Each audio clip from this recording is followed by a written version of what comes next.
What is up, guys and ghouls? Welcome to Fright Mic. I'm Sam. I'm Liz. And today we're continuing September's theme, Curios and Curses. Cursed objects! Hell yeah. We're talking about more cursed objects. This week it is not a cursed film, like last week. Per se. Per se. Although I did hear some weird things happen on set, so... Oh, really? Maybe. Interesting. Tea. The tea. This week we are talking about a cursed box in 2012's The Possession. The Possession from 2012 has a 5.9 out of 10 on IMDb. It has a 40% on Rotten Tomatoes. Middle of the road. Yeah. As most of these horror movies go. This one, I mean, in my opinion, deservedly so. It's not amazing. No. But it did come out at a time, I feel, and I feel like this hasn't happened for a while, where we had all of the, like, possession exorcist movies, like, The Last Exorcism, which came out in, like, 2010, The Exorcism of Emily Rose, which was, like, 2005, and then The Devil Inside, which was, like, 2012. I liked that one, actually. Yeah. The Connect the Cuts one. Well, they also had movies like The Right, too. Which I don't remember when that came out, but that had Anthony Hopkins in it. Right. And they were starting to roll out the Conjuring movies in 2013, so... True. Yeah. But, like, this one kind of, like, slipped in there. I feel like no one really talks about this movie a lot. Like, I don't hear a lot of people talking about it. Yeah, you're right. But, yeah. Yeah, I remember seeing it in theaters, and I thought, okay, yeah, it's good. Somehow I own it. I don't ever remember purchasing it. Yeah. So I don't know if somebody bought it for me. I don't know, but I have it, and it's fine. I never watch it. I own it, too, because I remember it being more creepy than it was. Yes. This happens a lot when I, like, rewatch movies, especially movies that, like, really freaked me out, like, the first time I've seen them, and then I see them again, and I'm like, Right. Meh. That is how I felt about this one, because I remember there were parts of it that I thought were really spooky. Yeah. And watching it this time, I was like, this is boring. God. Well, that goes on. Yeah, it's very interesting. You know what there is a lot of in this movie? Do you notice there's, like, a lot of swirling aerial shots? Like over the neighborhoods, like they and were the houses? maybe they were first coming out with the, what are they called? The drones? Yeah. And they really wanted to utilize that drone shot. That's probably it, because I'm like, wow, it's like a star swipe, you know? Like, oh, good, another aerial swirly shot. Love that. I love that for us. Yeah. Well, you know what else this movie has a lot of? What? Jeffrey Dilf Morgan. Yes. Oh, you heard it. This is pre Negan. Yeah, pre-Walking Dead Jeffrey Dean Morgan. Mm-hmm. But Still post Supernatural Jeffrey Dean Morgan. Oh man. I think. Yes. Okay. Yeah, because that was a while ago. Well, before this. 2005, I think. Yeah. So long ago. Because that's been on forever. But yes. The man's like a fine wine. Yes, he really is. Mm-hmm. I love him. Looks so good in this. Yes, he's in all of it. he's in all of me if I'm lucky. Hey. Well, on that note, shall we get into it? Now that we're no longer keeping this PG rating or PG-13. Were we ever though? I mean, honestly, were we ever? I got a mouth like a sailor. I was gonna say I drop F-bombs like they're ums. Yeah, exactly. Oh, okay. So the first eye roll of the movie is that it was apparently based on a true story. Please. That happened. It says specifically, these events happened to this family over the course of 29 days. Uh-huh. Right. I don't believe you. I don't believe this movie. And we open the shot on, like, an elderly woman staring at this, like, box. Very distressingly. Yeah, like it owes her money. Yeah, and she's just kind of like, yeah, and then she's, like, tinkering around, and she's, like, scratching at her head, and her hair falls out. It could be stress. I don't know. Yeah, could be a lot of things. But she ends up trying to, like, she, like, grabs a hammer and just tries to, like, destroy the box, and all of a sudden she's just, like, thrown around like a rag doll by some, like, invisible force. Yeah, she gets, like like a droopy face. Yeah. Like she just had a stroke. Yeah. And then she gets tossed around. Like a salad. Yeah, exactly. It's very reminiscent of like Nightmare on Elm Street 1. Yeah. In the bedroom. But yeah, she's like tossed around and then she ends up on the floor and I think it's her son finds her because he like comes to the house at that time. Yeah. So interesting. I thought she was dead. I thought she was dead too. Yeah, turns out she's not dead. I forgot that later on she like makes another appearance. Yes. Just a quick little appearance. I thought that was the point of the garage sale, to sell off her stuff because she's dead. Yeah, exactly. It turns out this bitch is alive. She's just in a full body cast. Alive and well. Well, not well. Alive. I guess barely alive. Barely alive, but she's hanging in there. Yeah. Then we cut to like meeting our freshly divorced couple, Clyde and Stephanie, cue Jeffrey Dilf Morgan. In sweatpants. In sweatpants. I said goddamn. Dad bod and all. Calm down. And their 2 kids, Em and Hannah. So they are freshly divorced, so he moved out of the house, blah, blah, blah. He's in a new house, new construction, and he's kind of trying to get on his daughter's, like, good side, you know? He's, like, the cool dad. Yeah, he's not a regular dad. He's a cool dad. He's a hot dad. So he takes them to this yard sale, which just happens to be at our tossed salad lady. Yeah. And his daughter ends up finding the box at the yard sale, but and she wants it, and she's like kind of starts to take it away. Also, did you notice that they said that his total was like $50? I'm like, this is a yard sale, sir. Everything is like a quarter. Exactly. Like, you got some nerve. And then he pays it. Yeah. Like a fool. You haggle. Like a damn fool, yeah. You haggle. Oh my god, when my grandma died, we had stuff listed for $1 and people would still be like, 25 cents? Yeah, give me 25 cents for it, yeah. All I have is a penny. Yeah. What? Stupid. Yeah, so $50 at a yard sale, that's more unbelievable than the story. That's all I'm saying. Than the true story. That's so the $50 is the second eye roll of the movie. I don't believe you. So yeah, the daughter walks away with the box and she's kind of like peeping in the window. She's a snoop.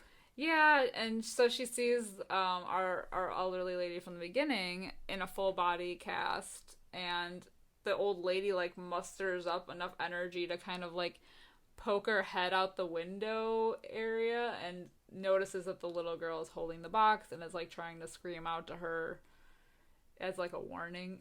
She is freaking out when she sees that box. She's like, so the little girl freaks out and runs off with the box. With the box. So back at home, Clyde is Jeffrey Dean Morgan, by the way. Clyde is struggling to open M's new box. He's like, sorry, man, just not meant to be open. Whatever, cut your losses. Later that night, M hears whispering coming from the box, and she, like, dicks around with it, and she manages to get it open. And inside, she finds some weird shit. Like, there's a mirror, and then there's a tooth, there's, like, a moth corpse, and then she finds a ring. And there's, like, a bunch of other little containers in there, too. Very witchy. Yeah, it's very witchy. But the ring specifically she takes and she puts on her finger, so she wears this throughout the movie, and then like later on she tries to take it off and has like a very hard time, like she can't get it off. So I don't know if this ring has something, I don't know. I think it has something to do with, I don't know, like the connection of the individual, the entity haunting the box. I don't know. But that's when I wonder, like, if she didn't put the ring on, would it have made a difference? Because they make a big deal out of it. Like, it even turns her arm purple. Right. And her finger purple. Exactly. I don't know. Unclear. Write a better script. But damn. Too harsh. Well, immediately you can see like a change in M because she gets like really moody really fast. And that ain't hormones, kids. She's too young. No, she just gets, like, immediately very moody. She continues to keep hearing whispers from this box, and we get that creepy scene where, you know, Clyde's going to get her for dinner or breakfast, something, and she is staring in the mirror at the box, and you just, like, he can see her from behind, and she has just, like, white eyes and just this, like, creepy stare, and so he, like, turns her around, and she, like, looks normal, but it's just weird. Yeah. Yeah, she gets spooky. Very attached to the box. Well, it's like, it's even more interesting, so at one point, like, Em does tell Hannah that she feels funny and she doesn't feel like herself, but because her parents are freshly divorced, Hannah's like, oh, it's just a divorce, it sucks, like, you need to stop giving a shit. And then I think it's, like, the next weekend, the girls, like, come back to the house, and that's when you get that, like, scene, because in Clyde's new home, there's, like, a doggy door, and when they come in the home, they hear, like, shuffling around. And so he's like, oh, stay back, like, I'll see who it is. And when he enters the kitchen, you just see something super quick, like, leave the doggy door. But, like, there's shit thrown about everywhere in the kitchen. And so he nails it shut. So it's like, again, it's the entity. I'm aware, I think. But if it's attached itself to M and it needs, like, that human to possess, how is it walking about on its own? Because it's the only time it does it. Yeah. So again, fix your script. That's all I'm gonna say. It's weird. It's weird. But yeah, then, like, during the night, the box whispers to Emily a lot. Yeah. They have a connection. A full conversation. Yes. And then at breakfast the next morning, they're eating pancakes, and Em is eating them like a goddamn animal. She's stabbing her plate repeatedly with the fork, and it's like, tin, tin, tin, you know, like, really annoying. Like, really annoying. And Clyde, like, yells at her to stop, and she stabs his hand with a fork before she's like, sorry, and, like, runs off. It's like, ooh. As if something took over. Correct. So she doesn't know what came over her. That's crazy. Over pancakes. And I know that this is a new construction house, but then they have a serious moth infestation happening, which is caused from the box. I mean, there's, like, the dead moth in there, like, the moth corpse. Yeah. But all of a sudden, they have these moths everywhere. And they seem to be kind of, like, originating from Emily's room. And they kind of, like... She even mentions to, like, the dad, she's like, I'm the only one that can touch the box. You can't touch it. Don't mess with it. And she's, like, constantly asking him, like, where is it? And, like, just being very protective of it. Yeah, she wants to know where it's at all times. Yeah. So speaking of the moths, this is when, like, Hannah's brushing her teeth, and there's, like, a swarm of them. Yeah. So she screams, and JDM comes out, and they see that there's, like, a bunch gathered outside of M's room. And when they open the door, they're, like, literally everywhere. It's like... And she's just sitting on the bed. Ew. With, like, the open box, right? Yeah, she's just staring at the box. Moths everywhere. It's crazy. So she's, like, catatonic, and he carries her out of the room. So Clyde tells their mom, Stephanie, what happened while he's dropping them off. And then there's, like, this weird scene, because it's all about, like, oh, they're going to get back together, they're not going to get back together, Em wants them together, like, because Stephanie is dating this dentist. And, so she's like, oh, your emails are on my computer still, can you remove them? And then they reminisce about some good times after they watch a video. You know who the mom is? They still care. Kevin Bacon's wife. I was going to say, it's Kevin Bacon. Kevin Bacon's wife. Kira Sedgwick, the closer. She's a bitch in this movie. She is a bitch. Well, she's a ferocious mama bear, but she's still a dumb bitch. She's still a dumb bitch, though. No. Yeah, so then Clyde asks Stephanie, like, oh, have you noticed anything weird going on with Em? And she's like, nah, it's probably the divorce. That's probably it. You know, kids these days. Way to be, observant. Way to be observant. None of the parents are in these movies. No, it's true. Although he is pretty quickly, I feel like. I feel like he knows something is going on earlier than most in the movies, you know. And I know smart. I complained about that before. I think it was when we were talking about Summer of '84. I'm like, the parents never believe the kids. True. They don't. Well, even, like, look at her fucking finger. Yeah.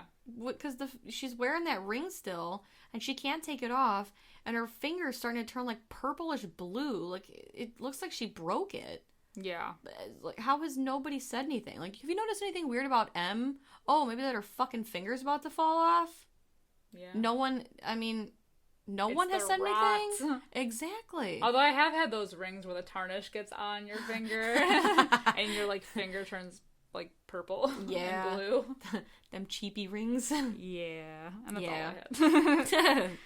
So Clyde gets like suspicious of this box, and he decides to kind of go through it. So he finds all of the goodies, the treasures, the creepy treasures that are in it. Stuff.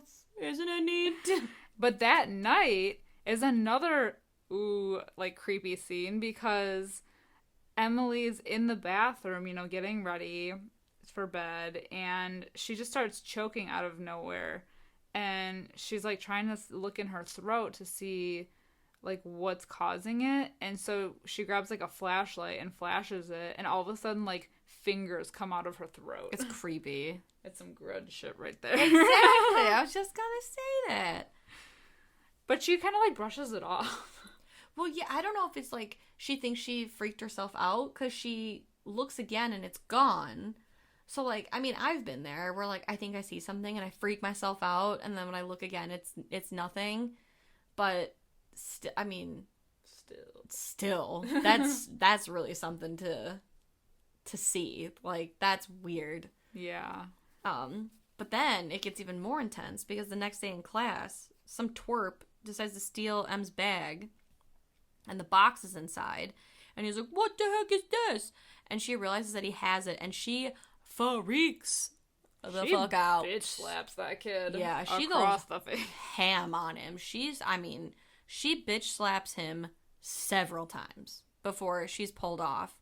And so obviously Steph and Clyde have to come, and they are talking to like the principal and her teacher, and they're like talking about her behavior lately, and they're like, she's not speaking to friends, she's not doing her work, she has no interest in anything. Like, what is going on? And they're like, I think it's fine. Like, because we got a divorce, and they're like, nobody cares. This isn't about your divorce. This is some serious shit. Fix your child. And the weird thing is that she leaves the box at school. I don't know if that was intentional or not. Well, I think they took it away from her because she got in trouble. So I think it's one of those, like, you can have this back when you're better behaved. But why wouldn't they give it to Clyde and Stephanie? I don't know. You know, because it's really weird. It's their property. Yeah, because the box is left at school, and so the teacher ends up opening it, and immediately her eyes start bleeding, which is kind of a cool scene. Amazing. She also gets thrown around like a rag doll. Mm-hmm. I don't know, this entity really likes to just toss you around. But she finally gets tossed out the window, and she did. So Clyde takes M to a diner, and I think that's like the next morning, and he's like, "Hey, do you know why school was canceled today?" And she's like, because my bitch teacher's dead." Maybe she didn't say that specifically, but, you know, she's like, "Oh, because she's dead." And she's talking about the box. She's like, "How's my box doing? Where's my box? What's it like? Did it ask about me?" That's how I am with my dog. Exactly. Is she thinking about me? And again, she's eating like a beast, and she says, again, relatable. Right. And she's like, don't talk to the box. You know, she doesn't want him to talk to the box. She doesn't want him to look at the box. But she tells Clyde, she's like, "Well, I don't talk to the box. I talk to my friend who lives in the box. It's a woman, but nobody can see her." And Clyde's like, "That's fucking weird." That would be my reaction. I know. Oh my god, if I was in this situation and it was my kid, why are you so weird? Right? What is wrong with you? But then this was kind of creepy, because she's like, "Can I get more food?" And then she like kind of turns around to look for the waitress, and she's like, "She's still hungry." Like, what the fuck? There's some demon voice coming out of you. We got some multiple personalities up in here. Right. So I mean, I've been there, but like Clyde basically tries to like he had it by this point. He tries to like toss the box in like the local dumpster, and he gets back home, and Emily like immediately senses, like Spidey senses, that something is amiss, because she just starts shaking violently and is like demanding to know where this box is. And she is just like, they're fighting in the hallway. She's talking a lot of shit to her dad, and like out of nowhere, the like invisible force that's been like hanging around this whole movie just like smacks her in the face. But it's like he's so close to her in this scene, so that it seems like it could be like him doing it, but it's the force doing it. And it's the force. It's the force. Star Wars fans. Yeah, so like she's gonna have like a welt or whatever, a bruise on her face. Well, and Hannah, she's in her room and she hears the commotion because when the first slap hits, Emily's like, stop, stop. Like she freaks out and she's like hysterically crying, and Hannah is seeing everything from behind. So from her point of view, it looks like her dad is beating the shit out of her, and she's like, Dad, stop. It's like, it's crazy. So it don't look too good. It's not great. But yeah, she like, Emily like runs. She bolts, and like you said, Spidey sense runs all the way to the dumpster where the box is. And she digs it out, and she's in this parking lot. This is a cool shot. It is. And I think they use it for like the cover of they do. Yeah, so she opens the box, and it almost seems like this woman like comes out of the box because the box is on the ground, but she's looking at something, and what she's looking at is behind the camera. So we see her looking like past us essentially, and she's like having a conversation. It seems like she's like negotiating, because she keeps going like, what? No. And finally, after she says no like a bunch of times, moths like fly into her throat, and gross. It's crazy. And then she passes out, and that's when Clyde finds her. And of course he finds her and carries her back to the house, and by this point the cops have been called. They see that they take him to court because of all the bruises and everything, and it's just like he's not allowed to see them. And so the girls are now living with their mom and her boyfriend, Brett. I literally wrote in my notes, Brett is a limp dick wiener noodle.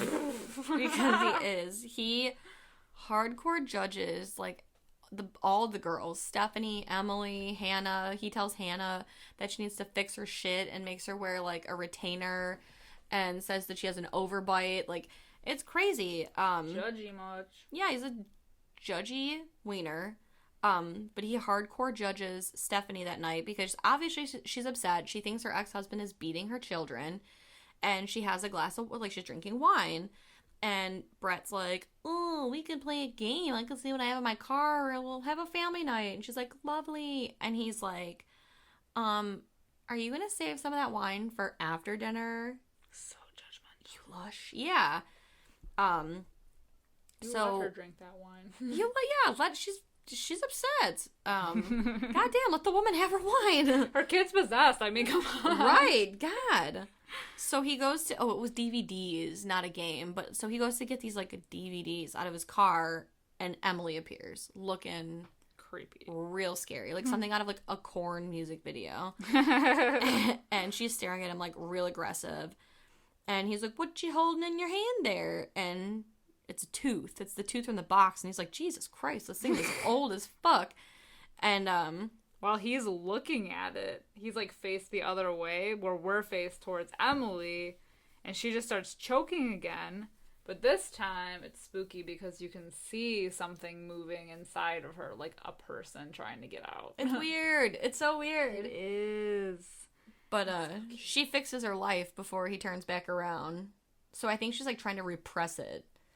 And that's why she looks like she is trying so hard not to shit her pants. Like, she is sweaty. She is moist. She has the quivering upper lip. Like, everything, you know how you look. Me eating cheese. Exactly. She has that look. And she tells him, she was like, you should leave. I don't want you here. I don't like you here. You should go. And Brett's like, you're going to have to get used to it, kid. and like walks off. So it's like, yeah, we hate him. We hate that for him. We hate him. He sucks. Meanwhile, Clyde ends up taking the box to a professor, which it always happens, you know? Oh, you always got to consult the professor. It's the climax of the movie. You got to consult somebody, the expert.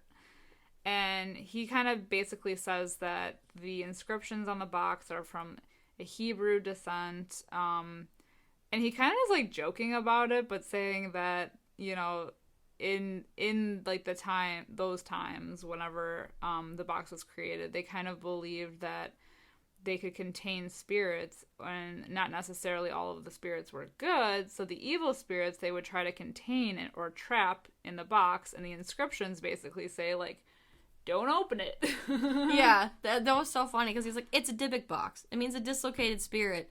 So yeah, the box basically says don't open it. So your solution is don't open it. Oh, thanks, guy. Oh, too late. But nice. Okay, so thank you. Yeah. So later, Clyde watches a YouTube compilation of Jewish exorcisms. Oh, my Saturday really, night. Yeah, exactly. It really freaks himself out. So then, like, I don't know, a couple days later, I guess, he waits for Stephanie to leave before he enters the home, and he, you know, goes upstairs to find M, and he reads some passages from the Torah to M, and she, like, is in bed, and she kind of, like, rolls over and is just, like, staring at him. Spooky. Yeah, just, like, blankly kids staring are at him. creepy. I know. And she, like, force chucks the Torah across the room while she's staring at him, again, blankly. And he's like, who are you? And before she can answer, Stephanie comes back, and she's like, you better leave. You best be leaving, or I'll call the cops. So he doesn't make any headway there. He just knows that she is a fucking evil little bitch. But he does end up going to this, like, kind of Jewish community where he talks to a man who explains that, you know, with this box and, like, possession or, like, exorcisms, there's, like, the 3 stages of, like, it kind of taking over the human. And he says that the last part is when it latches onto the host and it has to be locked back into the box or wherever it came from. Via like a ritual. Yeah, like an exorcism, basically. Yeah. Yeah. Our friend, our Jewish friend, his name is Zadok, played by Mada's Yahoo. Love that. We love him. Yeah. So basically, he says like, oh, if we don't force this, we have to learn the spirit's name and force it back into the box. Otherwise, it's gonna feed on the life of the host until there's nothing left. So we have to find out the spirit's name. And basically nobody offers to help him do this. And so he leaves, and Zadok ends up coming out, and he's like, I have to. Like, it's my duty. So Zadok agrees to help him do this exorcism to save his daughter. And we find out that the demon's name is Abizu. Abizu. Who is the taker of children. Badass. And badass. And so, yeah, he agrees to help him. So that night, Stephanie... So this is pretty spooky, too. That night, Stephanie finds M just, like, gorging on all of this food by the fridge late at night. Again, relatable. And she's kind of, like, approaching her, but she can hear that, like, Emily is making these weird noises. She's, like, growling and kind of crying and saying Emily's not here and just, like, violently throwing things around the kitchen. Yeah. And she kind of disappears for a little bit, and so Stephanie is, like, looking for her, and then Emily, like, out of nowhere just, like, creeps up behind her. She looks so much like Samara there, because her hair's, like, on her face, and it's dark. I was like, eee, I don't like that. I don't like that at all. But she's got, like, a shard of glass in her hand, and she hops, like, towards Stephanie, and she lets out this, like, shriek, you know, like she's gonna do it. But somehow, again, she pulls in the reins on this thing and is able to, like, drop the shard of glass before she hurts her mom. And she's like, Mommy, who am I? Like, it's so weird. It's a midlife crisis. Creepy. And then, this is probably my favorite scene in the movie, just because I hate him so much. But, like, the next day, Brett tells Stephanie that they need to take Em to a hospital. They're like, don't tell her that we're taking her. We need to take her, though, get some tests done. So he's packing the car, and she is, like, on a swing set. And she's like, is she swinging? I don't know. She's out. Yeah, she's like, she's doing something. And she's staring at him like all sorts of evil. And the wind starts to pick up, and he looks at her, and she's again staring at him like all evil. And all of a sudden, blood starts coming out of his mouth, like, and it's gushing. Oh my god, it's like one of those like nightmares that you have where all your teeth fall out. Like, yeah, but that's what it reminded me of too. Yeah, but all of his teeth start falling out, and it's literally like a nightmare. So he just straight up drives away, and I mean, I would too. Yeah, and Emily falls to the ground, and Stephanie, she tells Hannah to call 911, and at that time, a moth comes flying out of Emily's throat. Gross. Yuck. So she passes out. They end up taking her to the hospital to get an MRI, and they notice when she's like in the machine that there's a little bit of like interference, and they're like doing like a live scan of her like full body, and they notice that there's like a face in the body. Like it's near her heart. Near her heart. And that's like... It's so creepy. They're like, holy shit. So and finally, the mom believes that this could actually be like a thing, because now that she's seen it, she's seen some shit. Exactly. This is when we get our buddy Clyde. He shows up at the hospital. Stephanie's like, I saw something in her. It's crazy. You've got to see this, dude. And he's like, no time. Here's my friend Zadok. Here's my friend Zadok. We just met. He's great.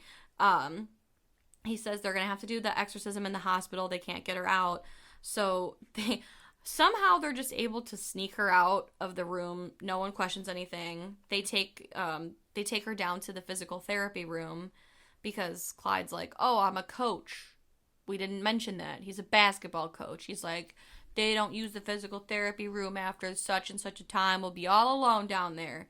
So they go and they start the exorcism, but Emily breaks free and she runs into the morgue and Clyde chases after her. And it's really like a cool, creepy scene. It's actually the main menu for like the DVD too. Because like you see like a bunch of dead bodies or like, you know, dead bodies like covered in white sheets, and it's creepy. It's like dark and you can only see the like exit lighting. Yeah. Emergency exit lighting. So it's dark, but it's like red and it's all in shadows, and I don't like it. By this point, she's gone like fully possessed. Yes. She's like standing under an exit light, and she's bathed in red light, and she has like her head kind of hung down low, so her hair's in her face. Again, you know how much I love that. And she keeps repeating, like, Daddy, you scared me. Daddy, you scared me. And then, like, after her, for, like, fifth or sixth time saying it, it's, like, the demon voice that says it. And it's like, yee. And then she's doing this, like, horrible laugh cry in between, too. So it's like, hoo, hoo, hoo, hoo. Like, I don't know. I don't even know how to describe it. It's so creepy. I feel like it's, like, the last little bit of her trying to get out or do something. But the thing that's, like, latched on her, this, like, woman is just, like, encompassing her completely. Yeah. It's freaky. Yeah. But the light goes out and all he has is the light on his phone.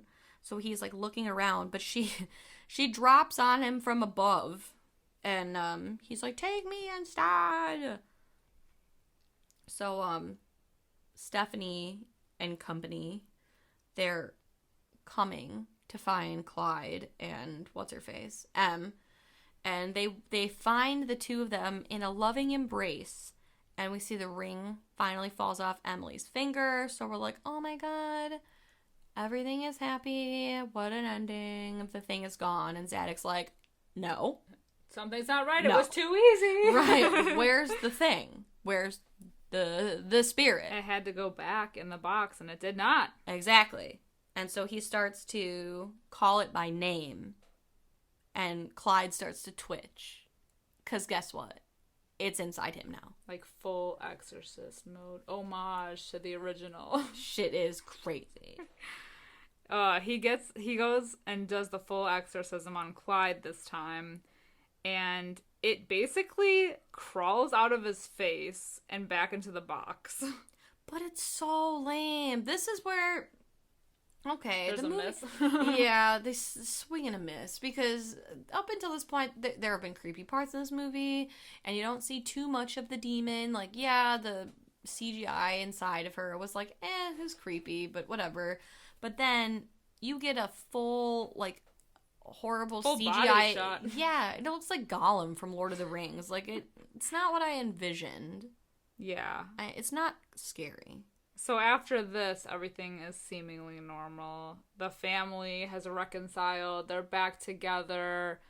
All's well. Clyde's on the phone with Zadok, just thanking him for all of his work and help with the whole situation.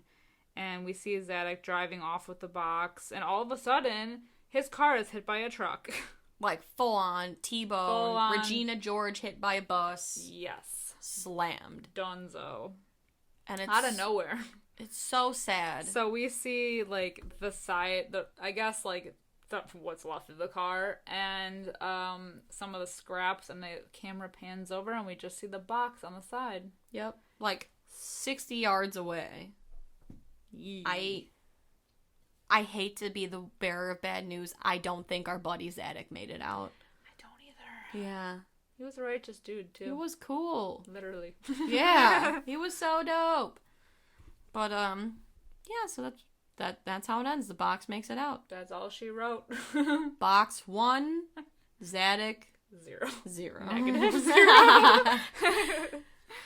Yeah, this movie, man. There's some pretty cool effects in this movie, though. As much as we were shitting on it and making fun of it. I will say that I don't usually this is rude. But I don't usually love kid actors, like, in movies. But the girl that plays Emily is genuinely creepy at times. This is true. She does a good job acting like she's in distress when she is.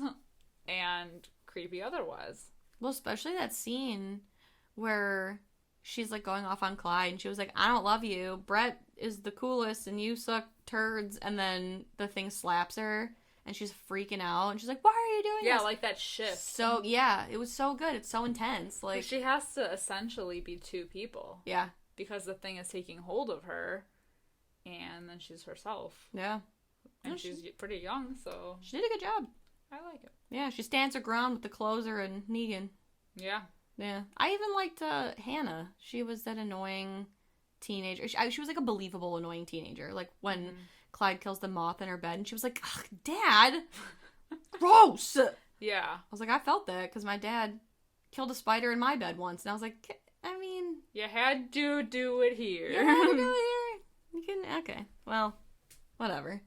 So, yeah, the acting in this movie is good.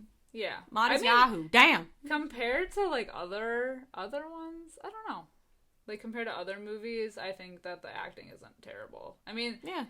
This was 2012, and some of the, like, CGI is not great, but the effects were kind of cool. We love a moth moment. We do. I like the teeth scene. Yeah. That was pretty sweet. Yeah, it has, like, genuinely creepy moments throughout, but, what would you rate it? Ratings. I'm gonna give it What are we at? I'm gonna give it a 2 out of 5. 2 out of 5. It was good. It wasn't that good. There's some script issues that we gotta work on. I hated seeing Abizu in its weird Gollum state. Yeah. It just looked slimy. It did take a little bit out of it, you know.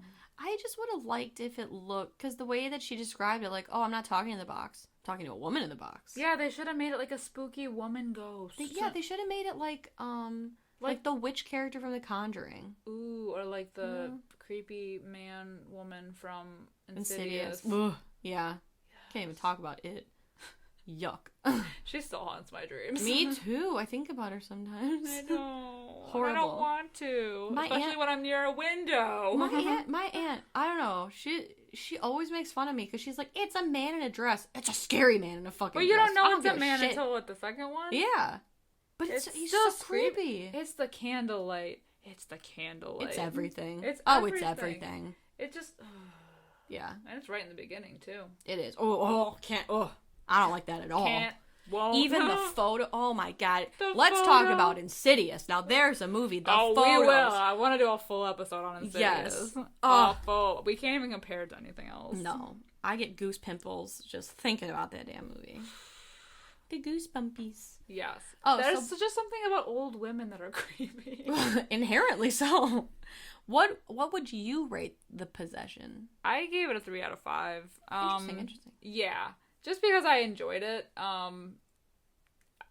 For like a possession movie, I thought it was interesting. Yeah. Okay. Yeah, that's fair. Does it hold up? Meh. But I still enjoyed it. Like, I enjoyed revisiting it. Yeah. When it first came out, I like remember really liking it. But and not everything holds up for me. I change my mind a lot. Yeah, I know. That's why ratings are hard for me. I'm gonna listen to this 10 years from now and be like, no, what was I thinking? That's how I feel about. My rating for Sleepaway Camp still haunts me. When I said so adamantly, 5 out of 5, it's my podcast, I'll do what I want. I think about it and I'm like, that just gives all of the 5 out of 5 movies that I've rated less credibility. Less merit. I wish I could go back. I wish I could take it back. I wish I could slap myself and be like, you don't mean that. Well, that's the hard thing about doing ratings or even rankings, like our rankings on Patreon, is that they're out there and they're like, I don't know. They can't, in the universe they now. can't They be take it taken back. back. Yeah. Don't judge me later. I've changed my mind on my ratings even now. Yeah. On the Friday the 13th movies. Not on this one. This one's a 2 out of 5. Solidify. You can mark my words on that. All right, guys. We're wrapping it up for today. Let us know what you think about The Possession, or any of the other, like, kind of possession-y exorcism movies that came out around this time that I kind of mentioned in the beginning. Like, let us know how you think this ranks above them. Or do they? Let us know if you like possession movies. Yeah. Some people, it's not their bag. It's not my bag, baby. Exactly. Possessions and me. This sort of thing is my bag. Baby. By Austin Powers. Oh my god. I just watched it the other day, I'm not gonna lie. I love those movies. But yes, let us know what you think.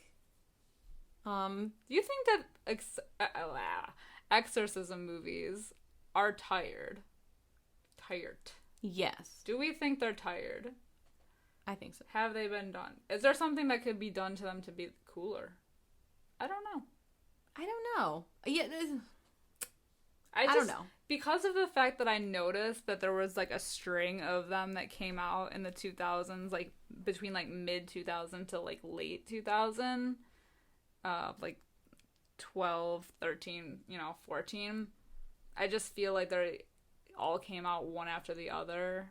So it's hard to like, because even now, like when I see them, I'm like, which one is that one? Oh, that's that one. Right. With this character. I just don't know if there's that. They're all jumbled. I think I've mentioned this on the podcast before, but there was one movie that I watched that was an exorcism movie. It's called Ava's Possessions. I don't know if I necessarily liked the movie per se, but the idea was such a fresh take on exorcism. So like normally most movies, it covers them getting possessed and then ending with an exorcism and then exorcising the demon. This Ava's Possession, the movie starts where she just received an exorcism and she has to like deal with the repercussions of what her life has happened. Exactly. And it's a good take. It's a really good take. It's such a fresh idea. So, I mean, I guess you can still have a fresh take on exorcisms. I think like with everything, I mean, for a while, there was like a big vampire thing, and then it was a zombie thing, and then it seems like exorcisms made it their rounds. So everything is going to come back. Life is cyclical that way. I'm curious to know with the next round of like quote unquote exorcism fever, what it's going to look like. More found footage. Exactly. It's always a goddamn found footage. More found footage. Bring it back. Yeah. Keep bringing it. You know what else you could keep bringing though? 5-star reviews. I like how you just slipped that right Exactly. If you like us and you like what you hear and you like spooky movies, I was then gonna say you like what you see, but you don't see anything. if you But you could see more by visiting patreon.com/Fright Mic Podcast. you can also visit our Instagrams and see us there. We're We there. cute. We cute. We think so. We spooky. Yes. But yeah, if you would just leave us a 5-star review wherever you can, that would be greatly appreciated. We just want to get our little podcast out there and grow the fam. We love that. We appreciate You can also follow us on Facebook, Instagram, and Twitter. You can read all of our sarcastic comments. Exactly. And sassy banter. And I hope that you guys join us every Wednesday. Our episodes are free wherever you creep for podcasts. And stay tuned for next week. We've got more cursed objects coming your way. There are so many cursed objects. 2020 is a cursed object. I think you said that the other day. It's so topical. So true. I'll get that tattooed on me. That's how true that I is. said that on Twitter. I'm like, we could not have picked a more topical topic. Exactly. To talk about. But until next week, I'm Liz. I'm Sam. Rest in peace.